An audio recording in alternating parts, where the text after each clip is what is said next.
नमस्कार दोस्तों, बहुत बहुत स्वागत है आप सभी का हमारे यूट्यूब चैनल टेक्निकल उस्ताज पर। मेरा नाम है जावेद और आज की इस वीडियो में मैं आपको दिखाऊंगा कि कैसे सैमसंग नोट 10 लाइट के डिस्प्ले का टूटा हुआ ग्लास चेंज किया जाता है। अगर डिस्प्ले का ग्लास टूट जाए, टच और डिस्प्ले आपकी सही वर्क करे ग्लास टूट जाने के बाद, तो कैसे टूटे हुए ग्लास को निकाल कर सेम उसी ओरिजिनल डिस्प्ले पर ओरिजिनल ग्लास लगाया जाता है। दोस्तों प्लीज़ वीडियो को लाइक करें, शेयर करें, जिससे कि आपका प्यार, आपका सपोर्ट मुझे मिलता रहे। अगर अभी तक आपने मेरे चैनल को सब्सक्राइब नहीं किया तो प्लीज़ सब्सक्राइब कर लीजिए, बेल आइकन को भी दबा दीजिए, जिससे कि आपको मेरे आने वाली वीडियो सबसे पहले मिले।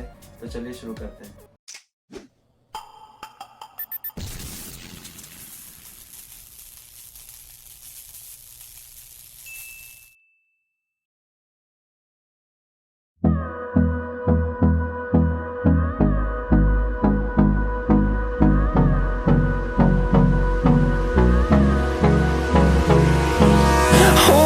Close till I get up.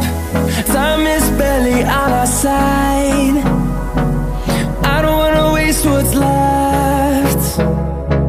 The storms we chase are leading us, and love is all we'll ever trust. Yeah, no, I don't wanna waste what's left. And on we'll go, through the wastelands, through the highways, till my shadow turns to sun rays. And on